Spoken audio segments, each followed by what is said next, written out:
Hey man, let me tell you about Leonardo DiCaprio. I mean, we all know he's one of the biggest names in Hollywood, but his journey, it's something else. He didn't just become famous overnight. He fought his way up, took risks, and constantly reinvented himself. So, if you're ready, let's dive into the story of how this guy went from a struggling young actor to one of the greatest of all time. Leo was born on November 11th, 1974 in Los Angeles. Now, you might think that growing up in LA meant he had a straight shot into Hollywood, but nah, his early life was anything but glamorous.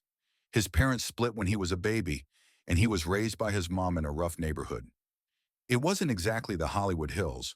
We're talking about a place surrounded by crime and poverty. But despite all that, his mom always supported his dreams. From a young age, he was obsessed with performing. He'd watch movies, mimic characters, and just knew he wanted to be on screen. The problem? He had zero connections in the industry. But that didn't stop him. He started auditioning for commercials and TV roles, and after facing a ton of rejections, he finally started landing small gigs in shows like Growing Pains and Parenthood. Okay, so picture this. It's 1993, and Leo, still a teenager, lands a role alongside Johnny Depp in What's Eating Gilbert Grape? This was the first time people really saw his raw talent. He played Arnie, a kid with an intellectual disability, and man, he delivered such a powerful performance that he got his first Oscar nomination at just 19 years old. That's when Hollywood started paying attention. This wasn't just another teen actor. This guy had serious talent. After Gilbert Grape, Leo took on a few more interesting roles.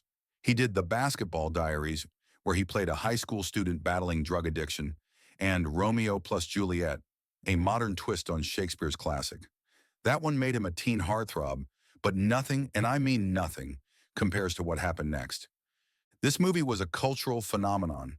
It became the highest-grossing film at the time, won a ton of Oscars, and turned Leo into a worldwide sensation.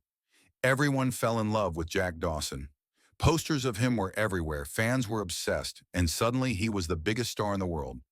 But here's what's crazy. Leo wasn't thrilled about it. He didn't want to be just the romantic guy from Titanic. He wanted more.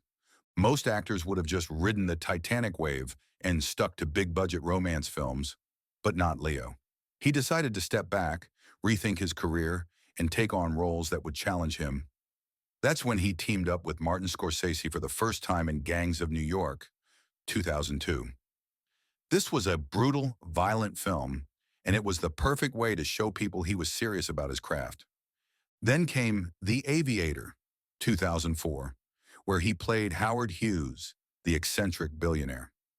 This was a tough role. Hughes was a genius, but also battled OCD and paranoia. Leo fully committed to the role, and guess what? Another Oscar nomination.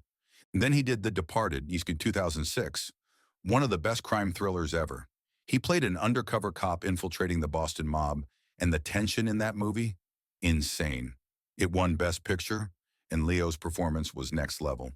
He kept working with Scorsese doing Shutter Island, 2010, a psychological thriller that messed with everyone's mind, and The Wolf of Wall Street, 2013, where he played the infamous stockbroker Jordan Belfort.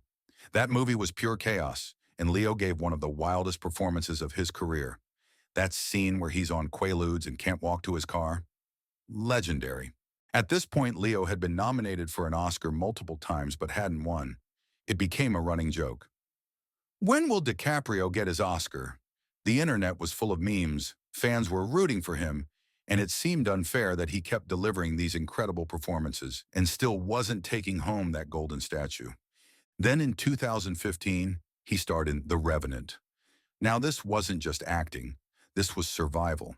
He shot this film in freezing temperatures, crawled through the snow, fought a bear, okay, it was CGI but still, and even ate raw bison liver. That level of dedication? Insane. And finally, in 2016, it happened. He won the Oscar for Best Actor. The internet exploded. Fans celebrated like their favorite sports team just won the championship. It was a moment that felt well-deserved and long overdue. So after finally winning the Oscar, did Leo slow down? Nope. He teamed up with Quentin Tarantino for Once Upon a Time in Hollywood, 2019.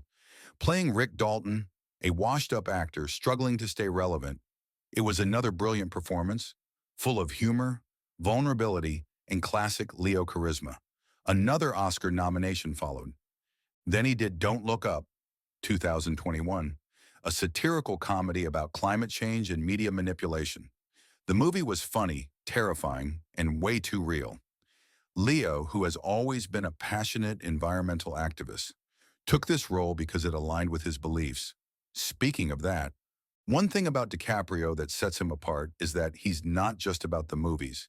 He's one of the biggest environmental activists in Hollywood. He's been talking about climate change for years, even before it became a mainstream conversation. His foundation has donated millions to environmental causes, he's spoken at the UN, and he's produced documentaries like Before the Flood to educate people about the crisis we're facing. Unlike some celebrities who just slap their names on causes for good PR, Leo actually walks the walk. He funds conservation projects, promotes clean energy, and constantly uses his platform to spread awareness. At this point, Leo could retire and still be remembered as one of the greatest actors of all time. But knowing him, he's not stopping anytime soon. He's always looking for the next challenge, the next great role, the next story worth telling. Rumors say he's teaming up with Scorsese again for another epic project. Whatever it is, you know it's going to be incredible. Whether he's playing a tragic hero, a ruthless villain, or something completely unexpected, one thing's for sure. Leo doesn't do things halfway. He commits, he delivers, and he keeps proving why he's one of the best. So yeah, that's Leonardo DiCaprio's journey. He went from a kid with no connections to one of the most respected actors in the world. He's taken risks, worked with legendary directors, finally got his Oscar, and is now using his fame to make a real difference. Not bad for a guy who started off doing commercials, right? Now, I gotta ask, what's your favorite Leonardo DiCaprio movie? Is it Titanic, The Wolf of Wall Street, or maybe one of his lesser-known gems like Catch Me If You Can? Let me know. I'd love to hear your thoughts.